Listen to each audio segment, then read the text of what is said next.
Bienvenidos a la lección número 10, titulada El camino, la verdad y la vida.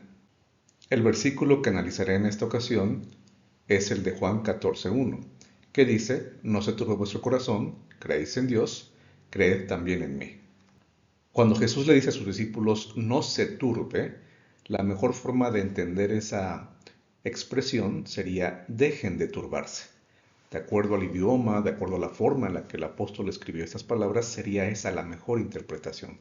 Dejen de turbarse, es decir, ellos ya estaban turbados, ya estaban preocupados. Él les pide que dejen de hacerlo, que no hagan de esto su constante o su estilo de vida. Esta exhortación que Jesús les hace a sus discípulos se va a repetir en el versículo 27. Se usa exactamente la misma expresión: no se turbe vuestro corazón.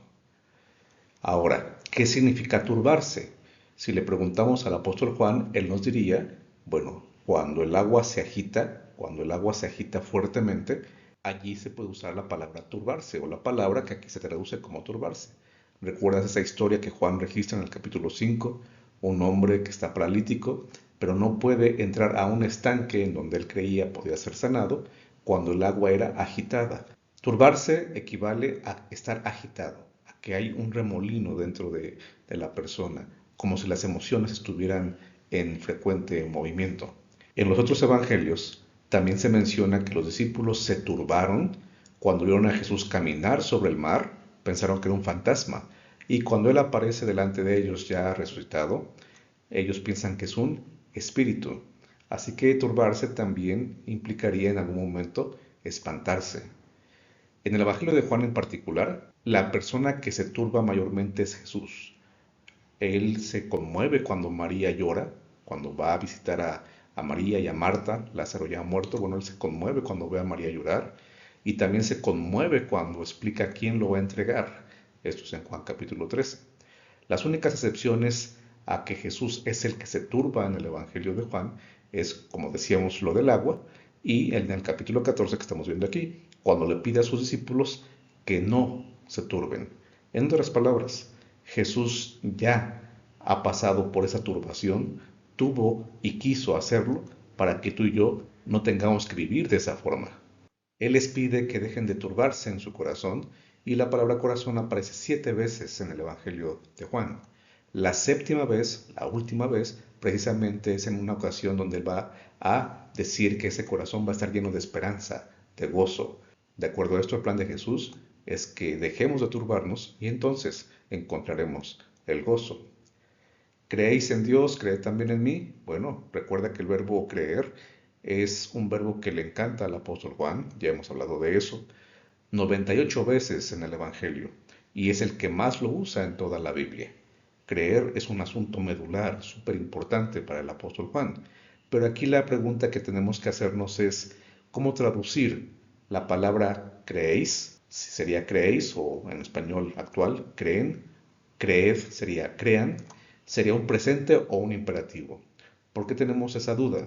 Porque en el idioma que usó Juan se escriben exactamente igual el presente, que sería este, o el imperativo, que sería este. En la Reina Valera nosotros hemos aprendido este versículo normalmente, la primera vez apareciendo como un presente, creéis en Dios, ustedes creen en Dios, y la segunda vez como un imperativo, pues creed también en mí, crean también en mí. Sin embargo, ¿qué pasaría si traducimos en las dos ocasiones como un imperativo? Antes de ver cómo quedaría esa posible traducción, quiero mencionarte que cuando dice creed en mí o crean en mí, está diciendo hacia mí. Literalmente él usa una expresión que sería hacia mí. Por lo tanto, si Jesús fuera ese círculo, el creer implica dirigir esa creencia hacia Jesús, en dirección hacia Jesús. Obviamente en español está bien dicho, en mí, pero quiero que imagines que la idea es de un movimiento, porque esa creencia no solamente es algo que debemos tener como un concepto, sino que dinámicamente debe estarse enfocando, dirigiéndose constantemente hacia Cristo. Estas palabras de Juan 14 son parte del discurso de despedida que Jesús está haciendo, capítulo 13 hasta el 17, y como tal, en ese discurso de despedida, es importante entonces notar qué quiso decir Jesús con esas palabras. Así que te propongo una traducción de este versículo, ya tomando en cuenta la forma en la que empieza en el idioma original y después tomando en cuenta que las dos veces que aparece el verbo creer estaríamos traduciéndolas como un imperativo, como una orden a hacer algo súper importante. El versículo quedaría así: no dejen que sus corazones estén continuamente en turbulencia. Sigan creyendo en Dios y sigan creyendo en o hacia mí. Son las palabras de Cristo Jesús. Ahora, si vemos estas palabras en el contexto de su despedida, como decíamos, y lo vemos en la luz de un quiasmo, podríamos ver que Jesús precisamente consuela a sus discípulos al inicio del capítulo 14 y lo volverá a hacer hacia el final. Decíamos que en el versículo 27, que es parte de esta sección final, se vuelve a usar la expresión: no se turbe vuestro corazón. En el inciso B tenemos que Jesús es el camino al Padre. En el inciso B', Jesús y el Padre vendrán con los que le aman. Conocer a Jesús es conocer al Padre. Conoceréis que estoy en mi Padre.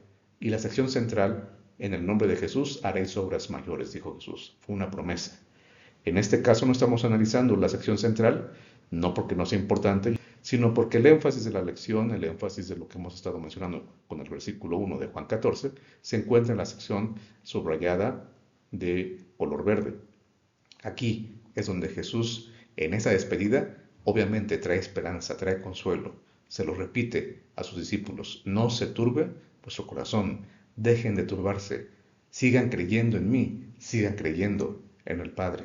Y por lo tanto, si ustedes hacen eso, en el lapso que falta para que yo regrese por ustedes, porque voy a cumplir mi promesa, tengan la certeza de que en mi nombre, si ustedes oran en mi nombre, haréis obras mayores. Y claro, vendrán los siguientes capítulos para explicarnos que esto será posible gracias a la poderosa obra del Espíritu Santo. Pero ese ya es otro tema. Lo que haremos entre el momento que Jesús nos pide que no nos turbemos al momento en el cual dejará de haber cualquier preocupación porque Él regresará, es un momento en el cual, por supuesto, debemos estar seguros de que si seguimos orando en el nombre de Jesús, cosas buenas, cosas importantes, cosas necesarias seguirán ocurriendo. Por eso, no debemos vivir turbados.